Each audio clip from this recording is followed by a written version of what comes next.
তোমাকে চাই, আমি তোমাকে অনেক ভালোবাসি, আমার মনে প্রাণে অন্তর জুড়ে শুধু তুমি।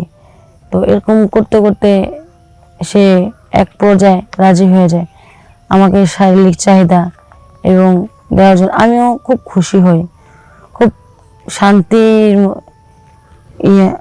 উপভোগ করি। আসলে কি করব, স্বামী বিদেশ থাকে, এই আর কি।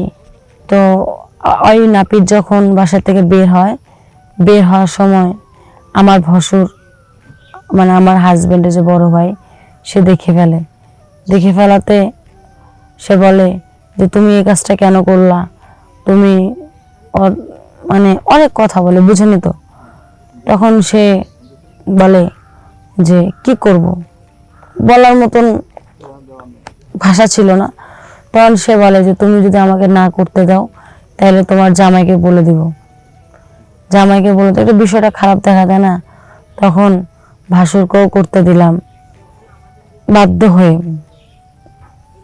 তো ভাসুরের অনেকদিন আমার প্রতি ক্ষোভ ছিল, অনেক লালসা ছিল।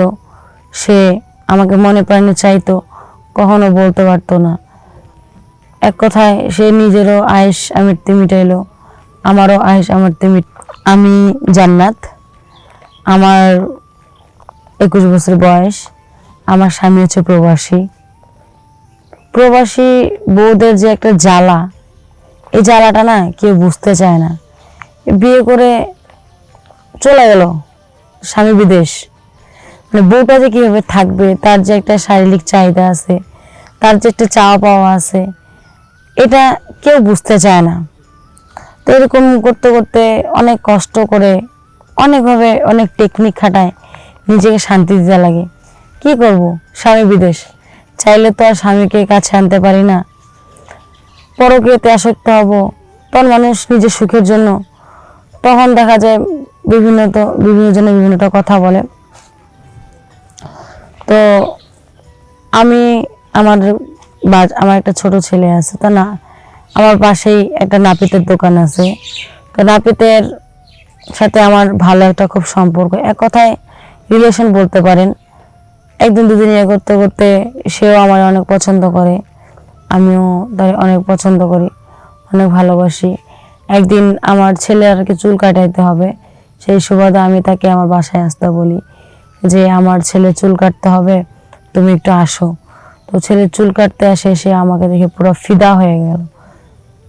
মানে এক কথা তাকে আমি অফার করলাম যে দেখো, আমি আমার যৌবন জ্বালা আর সহ্য করতে পারতেছি না, আমি তোমাকে চাই, আমি তোমাকে অনেক ভালোবাসি, আমার মনে প্রাণে অন্তর জুড়ে শুধু তুমি। তো এরকম করতে করতে সে এক পর্যায়ে রাজি হয়ে যায় আমাকে শারীরিক চাহিদা এবং দেওয়ার জন্য। আমিও খুব খুশি হই, খুব শান্তির উপভোগ করি। আসলে কি করব, স্বামী বিদেশ থাকে, এই আর কি। তো ওই নাপিত যখন বাসা থেকে বের হওয়ার সময় আমার ভসুর মানে আমার হাজবেন্ডের যে বড় ভাই সে দেখে ফেলাতে সে বলে যে তুমি এই কাজটা কেন করলা, তুমি মানে অনেক কথা বলে, বুঝেনি তো। তখন সে বলে যে কি করব, বলার মতন ভাষা ছিল না। তখন সে বলে যে তুমি যদি আমাকে না করতে দাও তাহলে তোমার জামাইকে বলে দিব। জামাইকে বলে তো একটা বিষয়টা খারাপ দেখা দেয় না। তখন ভাসুরকেও করতে দিলাম বাধ্য হয়ে। তো ভাসুরের অনেকদিন আমার প্রতি ক্ষোভ ছিল, অনেক লালসা ছিল। সে আমাকে মনে প্রাণে চাইতো, কখনো বলতে পারতো না। এক কথায় সে নিজেরও আয়েশ আমৃত্যু মিটাইলো, আমারও আয়েশ আমৃত্যু মিটাইলো। তো আপুরা, সবার দোষ আমি এটা কথা বলতে চাই, আপনারা যারা প্রবাসী স্ত্রী আছেন কখনোই এই ভুলগুলা করবেন না। আমার জীবনে যেগুলা ঘটে গেছে তো ঘটে গেছে, আমি চাই না আমার জীবনে ঘটনার মতন আরো কোনো প্রবাসী স্ত্রীর ঘটনা ঘটুক। প্রবাসী ভাইরা তোমাদেরকেও বলি, তোমরা যেহেতু প্রবাসী থাকবা তো তাহলে বিয়ে করার কোনো দরকার ছিল না।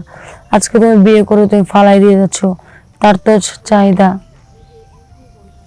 তার তো মানসিক কিছু একটা আশা করে। তো তোমারও বোঝা উচিত যে আমার বউটা যে থাকবে ওইখানে কিভাবে থাকবে। আমার বউর তো একটা অভ্যাস ছিল। তো সবার উদ্দেশ্যে বলি, তোমরা এমন কোনো ভুল করো না। এমন কোনো ভুল করলে তোমাদের ক্ষতি হইতে পারে, বা এরকম চিন্তাধারা তোমরা আনবা না, কারণ এগুলা চিন্তাধারা সেন্টিমেন্ট নষ্ট করে। তো কি করব, আমি চাই না যে আমার ঘটনাটা কারোর সাথে ঘটে যাক। তোমরা এগুলা থেকে সতর্ক থাকবা। আর ভাসুর যারা, তুমি যে আমার প্রতি আগে থেকে আক্রোশ ছিলা, তাহলে তুমি আগে আমাকে বলতা, তাহলে আমি তার বাইরে থেকে কাউকে ডাকে নিয়ে আসে আমি এসব কিছু করতাম না। তো বোনেরা, তোমরা সতর্ক হও। তোমরা, আমি চাই না আমার জীবনে যা হয়েছে কাউকে এই ঘটনাটা ঘটুক কারো লাইফে। আসসালামু আলাইকুম।